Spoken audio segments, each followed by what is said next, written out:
up, David Meyers is a sophomore majoring in international relations and community health. David has already racked up some experience in the development sector. He's done some incredible stuff, which you'll hear about. And he's also learned how difficult it can be to make the world a better place. But he hasn't lost hope, and he hasn't lost the passion, more importantly, most importantly, for trying. And so I'd just like to welcome everybody to get ready to be sobered by reality, but also don't be afraid to be inspired. David, take it away.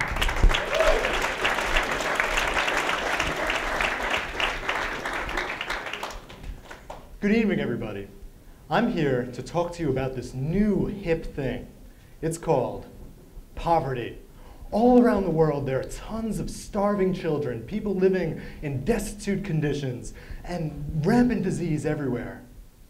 And you know what? We're smart, Tufts students. You know, let's go and make a difference. Let's go and jump right in, because we know how to do this, right? We've been going to school here. We can make these changes. It'll be easy, right? It'll be easy. Well, not so much. And that's what I'm here to talk about tonight. There's a phenomenon on college campuses and beyond across the country that we've fallen in love with poverty. No, we're not in love with the idea of poverty. I mean, we absolutely hate it. We hate seeing that there are starving children. We hate seeing the fact that there are people living with infectious disease that they don't have to be living with. Instead, what we've fallen in love with is the idea that we can go and fix it just like that, in an instant, without putting too much forethought in and spending the time to make it happen. Take, for instance, Engineers Without Borders at Tufts. We have a project in El Salvador, and we recently went and we installed a new water system. It was a great technical design. Community members helped build it, except a few weeks after the trip, we got this picture. It had been completely vandalized. Whether it's by community members, whether it's by bandits, it doesn't make a difference. The fact of the matter is things were not that easy to fix as it might seem they could have originally been. Another example. I was recently working in the Dominican Republic with an organization called Health Horizons International. While we were there, we noticed that there were these organizations that would go down on medical service trips, and they'd hold clinics and give out medication. So they'd give out, here, take these for your migraines, here, take these for your hypertension, and then the group would leave. The problem came when 2 weeks later, another group would come down and do the exact same thing. And they give out more medication, here, take these pills, take those pills. And it's just a disaster waiting to happen. It's a waste of money in the first place, and beyond that, what if somebody takes extra meds and overdoses? What if somebody takes 2 pills that can't be mixed? I'm sure that every one of the people on those service trips had the best intentions at heart. They wanted to make a difference in the healthcare of that community. The only problem was they didn't take a moment and step back and think, how are we going to make this work? How is this going to work so that it actually helps people the best way we can? We need to start viewing poverty as a puzzle, and we need to take every single piece into account in order to get there. For instance, when you treat it as a puzzle, and by looking at all the pieces, we can start to build towards the big picture. There are some groups that are doing a good job of this and starting to look at it as a puzzle, and they're having success, while others, they're not, and it can be told by the results that they've been having.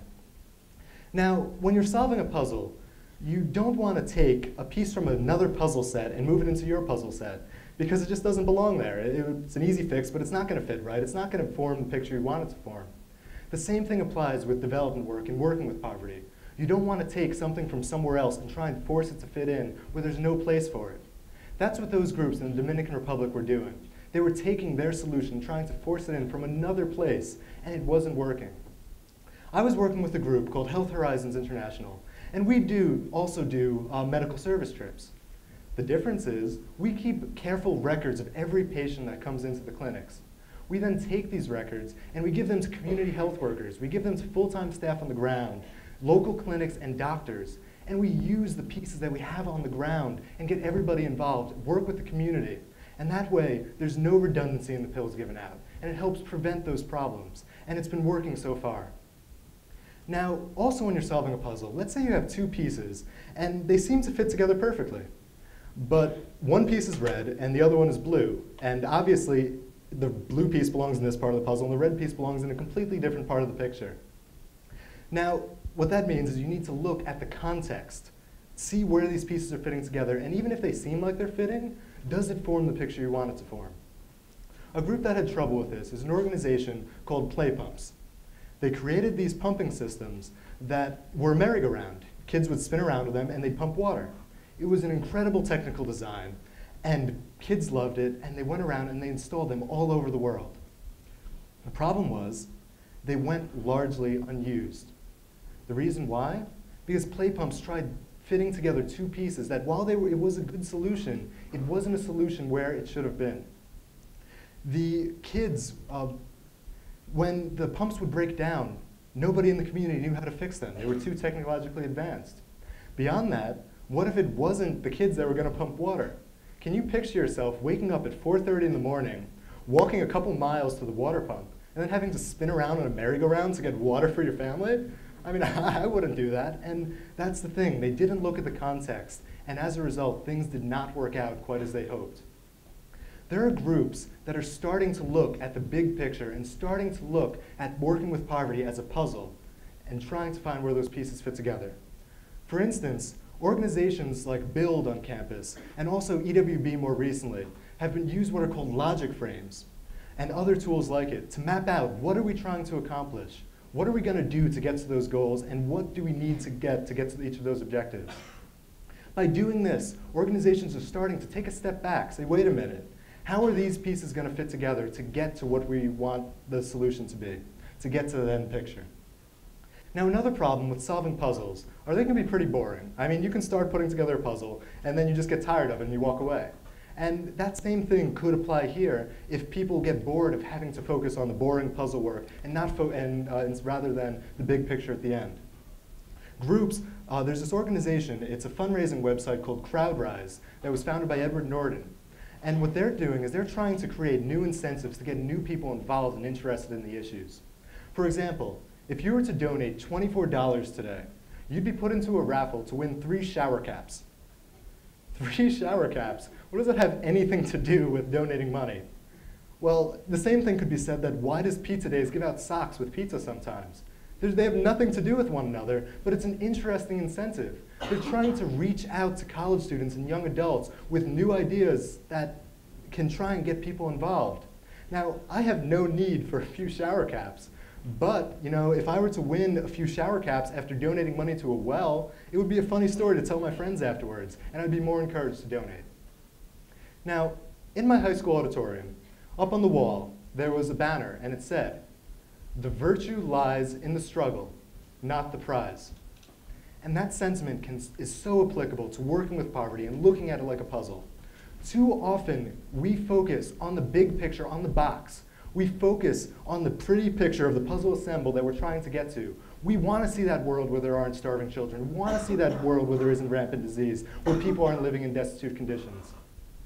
The only thing is, we try and get ourselves there at the expense of taking a moment to step back and look at where all the pieces fit together.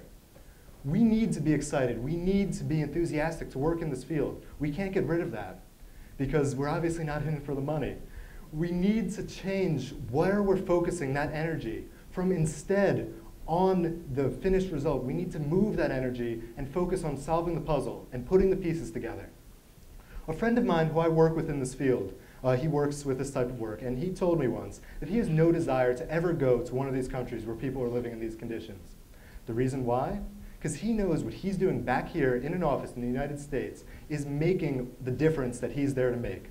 He's looking at the puzzle pieces and fitting them together, and it's working. He's starting to make a difference in his own way.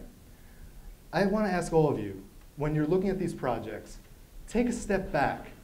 Look at it as a puzzle. Look at all the little pieces, the components that build together to what you want to get to. And get excited about finding the solutions to that puzzle. Look for the connections that are there, and don't try and force connections that aren't there. Only then, when we start focusing on these pieces and how they fit together, can we start to make a difference and see that picture that we want to see at the end. Thank you.